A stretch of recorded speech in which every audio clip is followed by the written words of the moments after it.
Assalamualaikum warahmatullahi wabarakatuh, anak-anak. Hari ini pelajaran Pancasila kita akan mempelajari tentang sejarah BPUPKI, mengenal sejarah terbentuknya BPUPKI.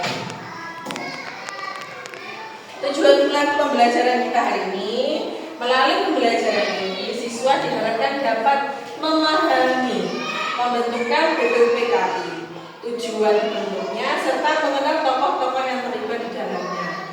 Siswa juga dapat menghargai peran BPUPKI dalam mempersiapkan kemerdekaan negara Indonesia. Pendahuluan BPUPKI itu apa? BPUPKI adalah Badan Penyelidik Usaha-Usaha Persiapan Kemerdekaan Indonesia, atau dalam bahasa Jepangnya disebut dengan Jokuritsu Jundi Kosakai. BPUPKI adalah badan yang dibentuk oleh pemerintah Jepang untuk menyelidiki dan mempersiapkan kemerdekaan Indonesia.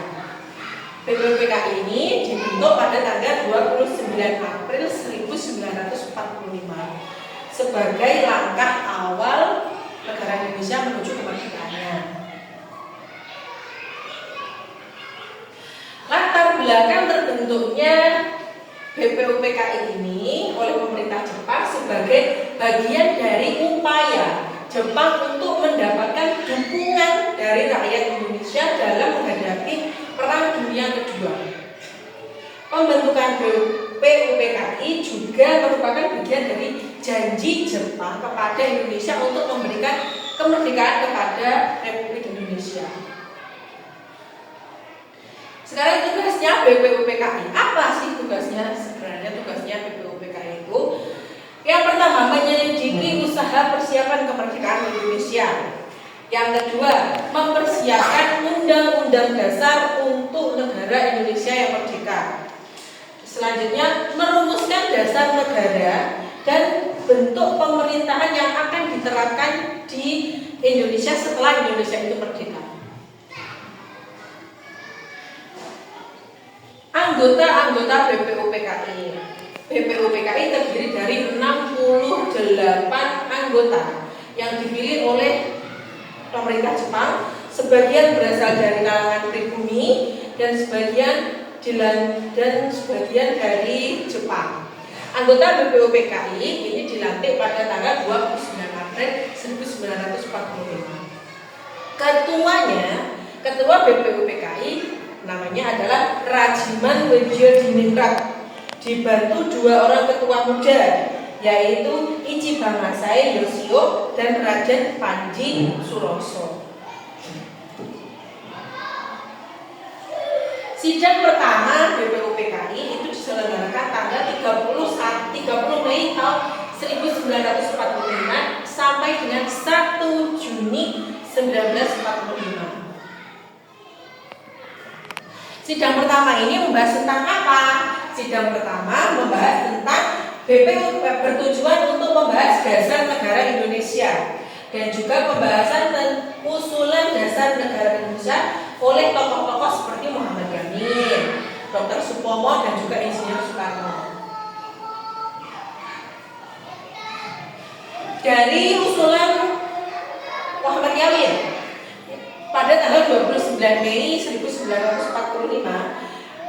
Muhammad Yamin mengusulkan dasar negara Indonesia. Yang pertama, pri kebangsaan, yang kedua, pri kemanusiaan, yang ketiga, pri ketuhanan, yang keempat, pri kerakyatan, dan yang kelima, kesejahteraan rakyat.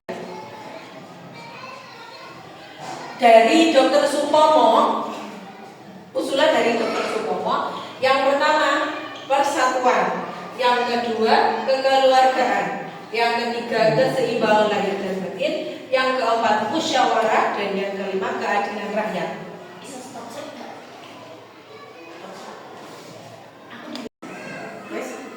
Selanjutnya, usulan dari Insinyur Soekarno yaitu yang pertama, kebangsaan, yang kedua, nasionalisme atau perikemanusiaan, yang ketiga, mufakat atau demokrasi, yang keempat, kesejahteraan sosial, dan yang kelima, ketuhanan yang maha esa.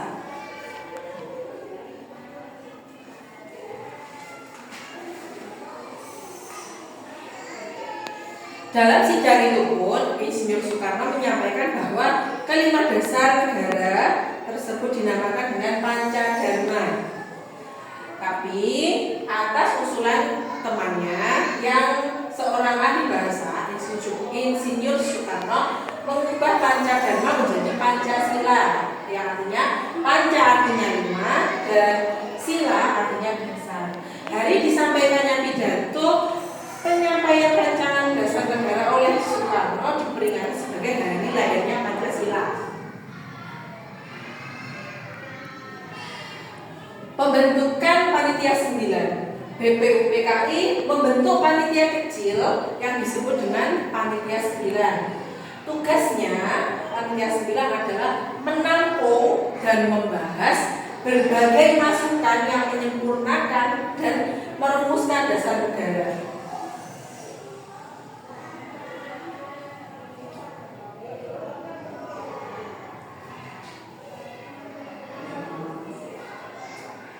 Panitia 9 berhasil merumuskan dasar negara Indonesia yang disebut dengan Piagam Jakarta pada tanggal 22 Juni 1945. Siapa saja anggota dari Panitia 9 tersebut?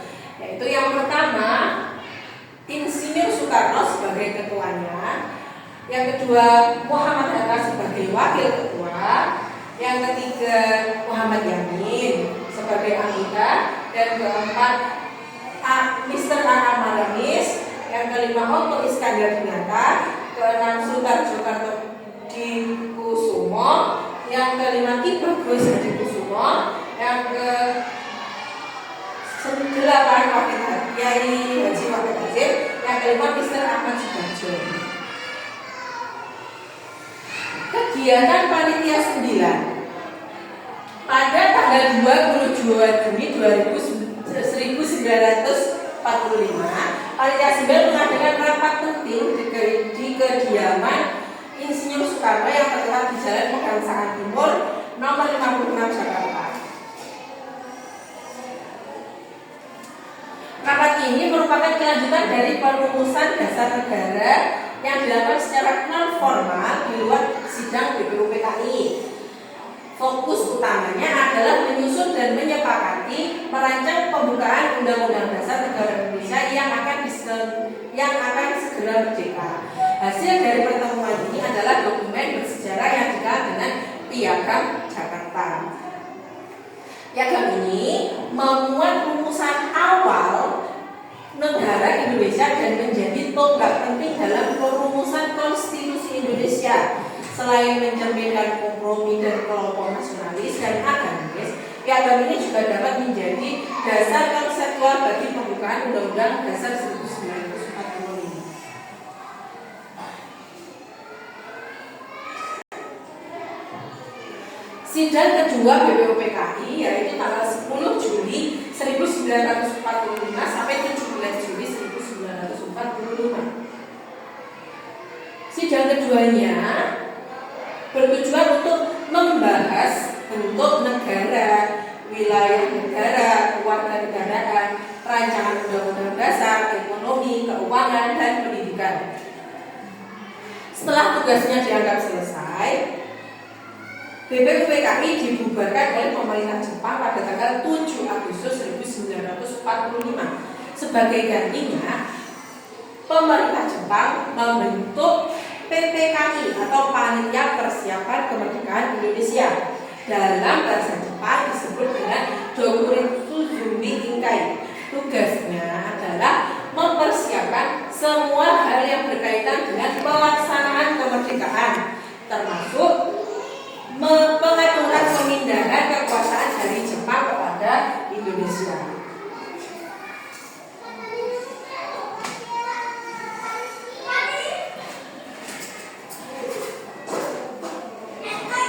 Pada tanggal 14 Agustus 1945 terdengar kabar bahwa Jepang telah kalah dan menyerah tanpa syarat kepada sekutu. Sejak saat itu terjadi kekosongan kekuasaan di Indonesia.